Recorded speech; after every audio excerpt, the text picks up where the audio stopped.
আসসালামু আলাইকুম। বিশ্বের সর্বশেষ আন্তর্জাতিক সংবাদে আপনাদের সাথে আছি আমি ওমর ফারুক। শুরুতেই সিএনএন এর একটি প্রতিবেদন আপনাদের সামনে তুলে ধরছি। মার্কিন গণমাধ্যম সিএনএন জানিয়েছে, ট্রাম্প এই সপ্তাহে ইরানের পররাষ্ট্রমন্ত্রীর সঙ্গে আলোচনার জন্য বিশেষ দূত স্টিভ উইটকফ এবং জ্যারেড কুশনারকে পাকিস্তানে পাঠাচ্ছেন। ইরানের সংসদের স্পিকার যাচ্ছেন না বলে মার্কিন ভাইস প্রেসিডেন্ট জেডি ভ্যান্স আপাতত যোগ দিচ্ছেন না, তবে আলোচনা অগ্রসর হলে তিনি প্রস্তুত থাকবেন। এছাড়া ইরানের তাসনিম নিউজ এজেন্সি জানিয়েছে, ইরানের পররাষ্ট্রমন্ত্রী আব্বাস আরাকচি ইসলামাবাদে আমেরিকানদের সাথে কোনো ধরনের আলোচনা করবেন না। অর্থাৎ বিষয়টি যেটি দাঁড়ালো, ইরানের পররাষ্ট্রমন্ত্রী স্বাভাবিক সফরের অংশ হিসেবে পাকিস্তানে আসছেন। একই সময়ে যুদ্ধবিরতি নিয়ে আলোচনা করার জন্য ট্রাম্প তার বিশেষ প্রতিনিধিদের একটি দল পাকিস্তানে পাঠাচ্ছেন। এদিকে ইরানের পররাষ্ট্রমন্ত্রী আমেরিকান প্রতিনিধি দলের সাথে দেখা করবেন না বলে জানিয়ে দিয়েছেন। এমনকি আমেরিকার প্রতিনিধি দল পাকিস্তানে আসার আগেই তিনি পাকিস্তান ত্যাগ করে ওমানও চলে যাবেন বলে জানিয়েছেন। এছাড়া মার্কিন ভাইস প্রেসিডেন্ট জেডি ভ্যান্স একটি বিবৃতি দিয়েছেন। তিনি জানিয়েছেন, ইরানের ওপর অনির্দিষ্টকালের জন্য নৌ অবরোধ বহাল থাকবে। তিনি আরও বলেন, ইরানের বন্দরগুলোর ওপর মার্কিন নৌ অবরোধ যতদিন প্রয়োজন হবে ততদিন বহাল থাকবে। আমরা জেডি ভ্যান্সের একটি ছবি আপনাদের সাথে শেয়ার করছি। ভ্যান্স কিন্তু ইরানের নৌ অবরোধ দীর্ঘস্থায়ী করার ব্যাপারে সংকেত দিয়েছেন। চলে যাচ্ছি পরবর্তী সংবাদে। লেবাননের যুদ্ধবিরতি লঙ্ঘন করে প্রতিদিনই হামলা চালাচ্ছে ইসরায়েল। সর্বশেষ লেবাননে যে হামলাটি হয়েছে সেটির একটি ইমেজ আমাদের কাছে রয়েছে, আপনাদের জন্য আমরা সেটি শেয়ার করছি। চলে যাচ্ছি পরবর্তী সংবাদে। সিএনএন জানিয়েছে, ইরানি প্রতিনিধি দল ইসলামাবাদে পাকিস্তানি মধ্যস্থতাকারীদের সঙ্গে আলোচনা করবে বলে আশা করা হচ্ছে, কিন্তু মার্কিন প্রতিনিধিদের সঙ্গে নয়। এদিকে পাকিস্তানি কর্মকর্তারা আশা করছেন যে এই বৈঠকের ফলস্বরূপ অবশেষে যুক্তরাষ্ট্র ও ইরানের মধ্যে দ্বিতীয় দফা আলোচনা অনুষ্ঠিত হবে। আমরা সিএনএন সে প্রতিবেদনটির আপনার সামনে তুলে ধরছি। এছাড়া আরও একটি সংবাদ প্রকাশ করেছে তাসনিম নিউজ এজেন্সি। তারা জানিয়েছে, ইরান এই মুহূর্তে যুক্তরাষ্ট্রের সঙ্গে তাদের আলোচনার কোনো পরিকল্পনা নেই। ইরানের পররাষ্ট্রমন্ত্রী আব্বাস আরাকচি মার্কিন কর্মকর্তাদের সঙ্গে দেখা করতে নয়, বরং আঞ্চলিক বিষয় এবং যুদ্ধ শেষ করার ব্যাপারে ইরানের দৃষ্টিভঙ্গি নিয়ে আলোচনা করতে পাকিস্তান সফর করছেন। এছাড়া এই মুহূর্তের খবর হচ্ছে, ইরানের পররাষ্ট্রমন্ত্রী আব্বাস আরাকচি পাকিস্তানে ইসলামাবাদে অবতরণ করেছেন। ইরানের পররাষ্ট্রমন্ত্রী আব্বাস আরাকচি মার্কিন শান্তি প্রস্তাবের লিখিত জবাব নিয়ে ইসলামাবাদে গিয়েছেন। দুজন ঊর্ধ্বতন ইরানি কর্মকর্তার বরাতে এই তথ্য জানিয়েছে নিউ ইয়র্ক টাইমস। আলোচনা চালিয়ে যাওয়ার জন্য পরে সেখানে মার্কিন দূত স্টিভ উইটকফ ও জ্যারেড কুশনারের সঙ্গে তার দেখা করার কথা রয়েছে। যদিও ইরান প্রকাশ্যে বলছে যে মার্কিন অবরোধ শেষ না হওয়া পর্যন্ত তারা আলোচনায় অংশ নেবে না। কর্মকর্তারা বলছেন যে তারা গোপনে পাকিস্তানের মাধ্যমে বার্তা আদান প্রদান এবং আলোচনা পুনরায় শুরু করার জন্য কূটনীতি চালিয়ে যাচ্ছেন। এছাড়া ইরানের পররাষ্ট্রমন্ত্রী আব্বাস আরাকচি এবং পাকিস্তানি কর্মকর্তাদের মধ্যে আজ ও আগামীকালের আলোচনার মূল লক্ষ্য হবে শান্তি আলোচনা পুনরায় শুরু করা এবং এটি নিশ্চিত করা যে ইরান ও যুক্তরাষ্ট্রের মধ্যে কোনো সরাসরি আলোচনা হবে না।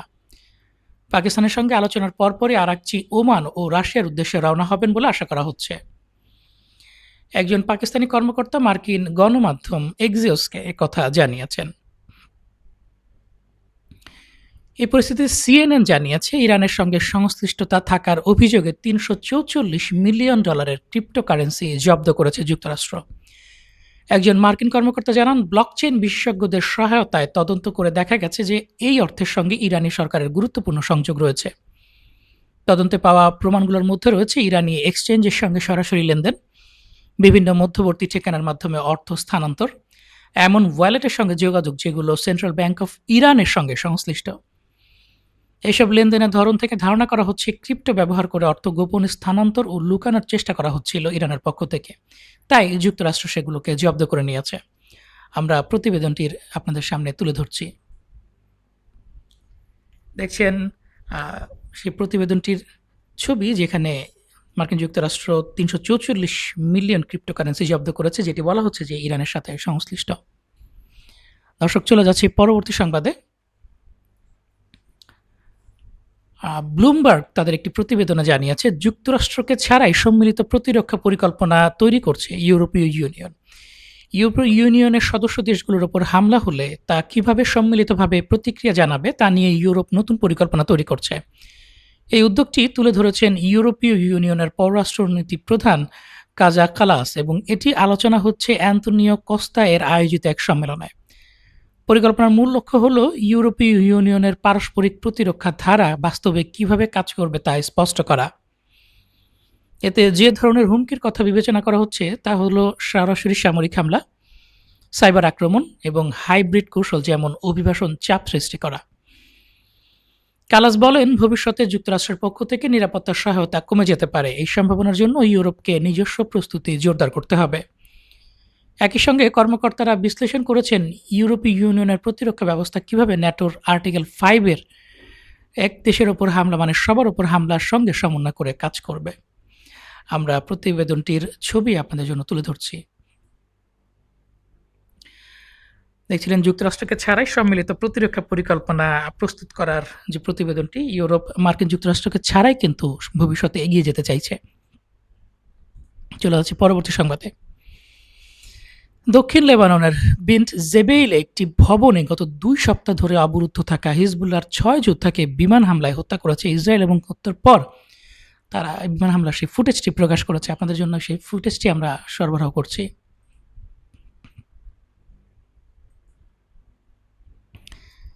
দেখছেন দক্ষিণ লেবাননের বিন্ট জেবেইলে একটি ভবনে গত 2 সপ্তাহ ধরে অবরুদ্ধ থাকা হিজবুল্লাহর 6 যোদ্ধাকে বিমান হামলায় হত্যার ফুটেজ। দর্শক, চলে যাচ্ছি পরবর্তী সংবাদে।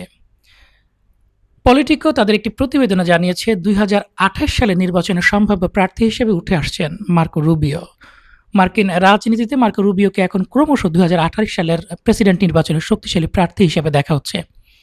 এর আগে 2016 সালের ব্যর্থ প্রচারণার পর তাকে সাধারণ রাজনীতিবিদ হিসেবে দেখা হতো এবং ট্রাম্পের সমর্থকদের কাছেও খুব একটা তিনি জনপ্রিয় ছিলেন না। কিন্তু সম্প্রতি সময়ে তার অবস্থান বদলেছে। ট্রাম্পের প্রতি বিশ্বস্ততা দেখানো, পররাষ্ট্রনীতিতে সক্রিয় ভূমিকা, মাগা নীতির সঙ্গে সামঞ্জস্যতা, এর ফলে ট্রাম্পের ঘনিষ্ঠ মহলে তার গ্রহণযোগ্যতা বেড়েছে। যদিও বর্তমান ভাইস প্রেসিডেন্ট জেডি ভ্যান্স এখনও সম্ভাব্য প্রার্থীদের মধ্যে এগিয়ে, তবুও রুবিওর জনপ্রিয়তা ও জরিপে তার অবস্থান ঊর্ধ্বমুখী। হোয়াইট হাউসের ভেতরও তাকে এখন একটি বাস্তবসম্মত বিকল্প হিসেবে দেখা হচ্ছে। চলে যাচ্ছি পরবর্তী সংবাদে। ইরানের পররাষ্ট্র মন্ত্রণালয়ের মুখপাত্র জানিয়েছেন তারা ইসলামাবাদে একটি সরকারি সফরে পৌঁছেছেন। সফরের অংশ হিসেবে পররাষ্ট্রমন্ত্রী পাকিস্তানের উচ্চ পর্যায়ের কর্মকর্তাদের সঙ্গে বৈঠক করবেন। তবে এই সফরে যুক্তরাষ্ট্রের সঙ্গে সরাসরি কোনো বৈঠক নির্ধারিত নয় বা নেই বলে তারা জানিয়েছেন। এক্ষেত্রে ইরান তাদের অবস্থান ও বার্তা পাকিস্তানের মাধ্যমে যুক্তরাষ্ট্রের কাছে পৌঁছে দিয়েছে। আমরা প্রতিবেদনটির ইসমাইল বাঘাইয়ের যে টুইটটি রয়েছে সেটি আপনাদের জন্য শেয়ার করছি। দেখছিলেন ইরানের পররাষ্ট্র মন্ত্রণালয়ের মুখপাত্রর যে টুইট সেটি একটি ইমেজ। চলে যাচ্ছে পরবর্তী সংবাদে। হিজবুল্লাহ গত 22 এপ্রিল দক্ষিণ লেবাননে একটি ইসরায়েলি সামরিক বাহনের ওপর ড্রোন হামলার ফুটেজ প্রকাশ করেছে। আপনার জন্য সেই ফুটেজটি আমরা শেয়ার করছি।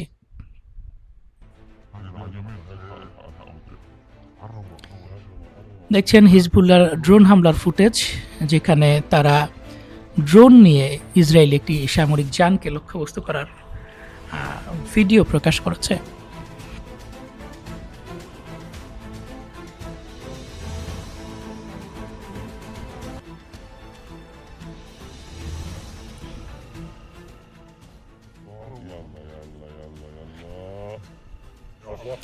ইসরায়েলি যানটি কিন্তু পালানোর সর্বোচ্চ চেষ্টা করছিল, কিন্তু তারা তাদের আক্রমণ কিন্তু সঠিকভাবে আঘাত আনে।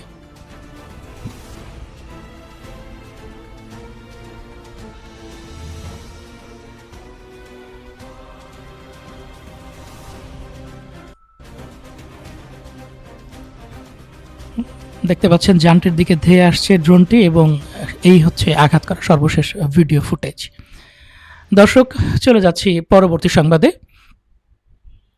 ইরানের তাসনিম নিউজ এজেন্সি জানিয়েছে ইরান যুদ্ধের প্রভাবে বৈশ্বিক প্লাস্টিক এবং অ্যালুমিনিয়াম সরবরাহ সংকটের আশঙ্কা তৈরি হয়েছে। অর্থনীতিবিদ স্টিফেন ব্রাউন সতর্ক করেছেন ইরানকে ঘিরে সংঘাতের কারণে বিশ্বব্যাপী প্লাস্টিক ও অ্যালুমিনিয়ামের সরবরাহ ঝুঁকির মুখে পড়তে পারে।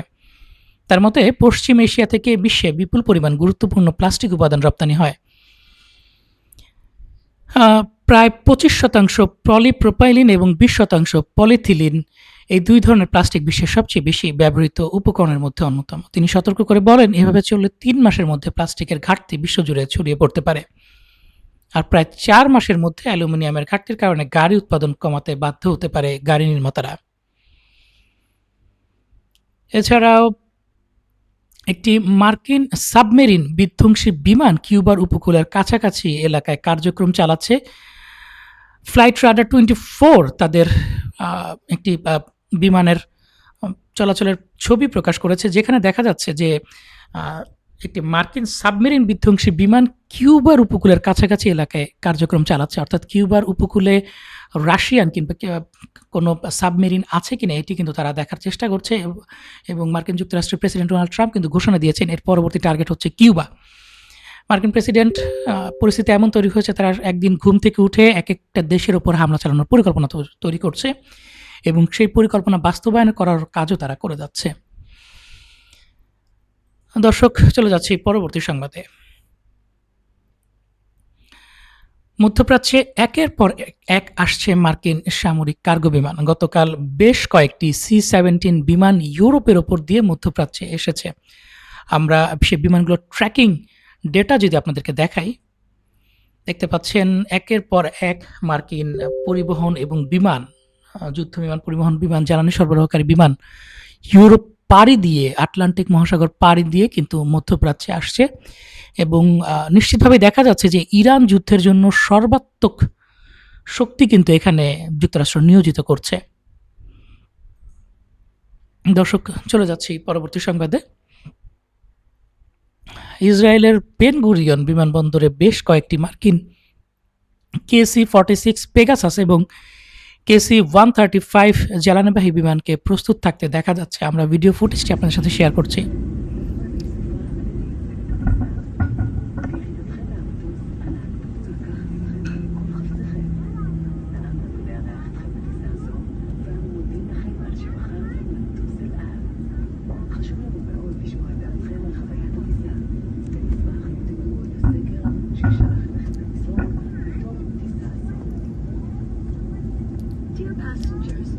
দেখছিলেন ইসরায়েলের বেন গুরিয়ন বিমানবন্দরে মার্কিন KC-46 পেগাসাস এবং KC-135 জ্বালানিবাহী বিমানের বহর। যুক্তরাষ্ট্র কিন্তু তার প্রস্তুতি পুরো মাত্রায় বজায় রেখেছে যুদ্ধের জন্য। এছাড়াও রাশিয়ার ড্রোন এবং ক্ষেপণাস্ত্র হামলা হয়েছে ইউক্রেনের দানিপ্রোর অঞ্চলে। এর পরবর্তীতে কিন্তু ব্যাপক ধ্বংসযজ্ঞ এবং আগুনের কুণ্ডলি দেখা গিয়েছে। সেখান থেকে ইমেজ আমাদের কাছে রয়েছে, আপনাদের জন্য সেগুলো আমরা শেয়ার করছি। দেখছিলেন ইউক্রেনের দানিপ্রো শহরে রাশিয়ার বিমান হামলার পরে দৃশ্য। চলে যাচ্ছে পরবর্তী সংবাদে। একটি খবর প্রকাশিত হয়েছে, নেতানিয়াহু, ইসরায়েলের প্রধানমন্ত্রী নেতানিয়াহু ক্যান্সার আক্রান্ত হয়েছেন বলে একটি খবর প্রকাশিত হয়, এবং পরবর্তীতে বলা হয় যে সেই ক্যান্সারটি ছড়িয়ে পড়ার আগেই তার চিকিৎসা করা হয়েছে। এবং এরপর একজন ইহুদি জায়নিস্ট বিরোধী মিডিয়া ব্যক্তিত্ব আলন মিজারাহি একটি মন্তব্য করেছেন। তিনি বলেছেন ক্যান্সারের কিভাবে ক্যান্সার হতে পারে, অর্থাৎ ইসরায়েলের প্রধানমন্ত্রী নিজেই সারা বিশ্বের জন্য একটি ক্যান্সার, তার কিভাবে ক্যান্সার হতে পারে এই প্রশ্ন তুলে অবাক প্রশ্ন তুলেছেন এই ব্যক্তি। তিনি বলেছেন ক্যান্সারের আবার কিভাবে ক্যান্সার হতে পারে। তিনি আরও আশা করেছেন তিনি যেন জীবিত থাকেন এবং ইসরায়েলকে ধ্বংস করার জন্য লম্বা সময় তার কাজ পরিচালনা করতে পারেন, এবং তিনি যেন সুস্থ থাকেন। চলে যাচ্ছি পরের সংবাদে। রয়টার্সকে দেয়া এক সাক্ষাৎকারে ডোনাল্ড ট্রাম্প জানিয়েছেন যে ইরান আমেরিকার দাবিগুলো পূরণের লক্ষ্য নিয়ে একটি প্রস্তাব বা অফার দিতে যাচ্ছে। আগামী 25 এপ্রিল পাকিস্তানের ইসলামাবাদে ইরান ও আমেরিকার মধ্যে এই বৈঠক শুরু হওয়ার কথা রয়েছে। আমেরিকার পক্ষ থেকে স্টিভ উইটকর্ফ এবং জ্যারেড কুশনার এই আলোচনায় প্রতিনিধিত্ব করবেন। ট্রাম্পের ভাষায় তারা একটি অফার দিচ্ছে, দেখা যাক কি হয়। তবে এই অফারের বিস্তারিত এখনও প্রকাশ করা হয়নি। এদিকে কূটনৈতিক আলোচনার মধ্যেই আমেরিকা ইরানের ওপর অর্থনৈতিক চাপ বজায় রেখেছে। ইউএস ট্রেজারি ডিপার্টমেন্ট সম্প্রতি চীনের বড় তেল শোধনাগার হিংলি পেট্রোকেমিক্যাল এবং প্রায় 40টি শিপিং কোম্পানির উপর নিষেধাজ্ঞা আরোপ করেছে। অভিযোগ রয়েছে এই কোম্পানিগুলো ইরানের শ্যাডো ফ্লিট বা ছদ্মবেশী জাহাজের মাধ্যমে বিপুল পরিমাণ তেল পরিবহনে সহায়তা করছিল। অপরদিকে সংযুক্ত আরব আমিরাতের ধাফরা বিমান ঘাঁটিতে আমেরিকার সামরিক উপস্থিতি উল্লেখযোগ্যভাবে বৃদ্ধি পেয়েছে। ওসিন্টের রিপোর্ট অনুযায়ী 12টি FA-18 ফাইটার জেট মোতায়েন করা হয়েছে, কমপক্ষে 7টি এরিয়াল রিফুয়েলিং ট্যাঙ্কার অর্থাৎ আকাশে জ্বালানি সরবরাহের বিমান দেখা গিয়েছে। একটি C-17 কার্গো এয়ারক্রাফট সেখানে অবস্থান করছে। এই সামরিক মোতায়েন এবং একই সঙ্গে আলোচনার প্রস্তুতি ইঙ্গিত দিচ্ছে যে আমেরিকার প্রেশার অ্যান্ড নেগোসিয়েশন বা চাপ ও আলোচনার দ্বিমুখী নীতি অনুসরণ করছে। আলোচনার ফলাফল কী হবে সেটি এখন দেখার বিষয়। এদিকে রয়টার্স একটি প্রশ্ন করেছিল ইরানের বন্দরগুলোর ওপর থেকে মার্কিন নৌ অবরোধ তুলে নিতে কী প্রয়োজন বলে ট্রাম্পের কাছে প্রশ্নটি করা হয়েছিল। ট্রাম্প এর উত্তর দিয়েছেন, এই প্রশ্নের উত্তর আমাকে পরে দিতে হবে, ইরান কী প্রস্তাব দিচ্ছে তা আমাকে দেখতে হবে। দর্শক, এই ছিল আমাদের সর্বশেষ সংবাদ। পরবর্তী সংবাদ দেখার আমন্ত্রণ জানিয়ে বিদায় নিচ্ছি। আল্লাহ হাফেজ। আসসালামু আলাইকুম।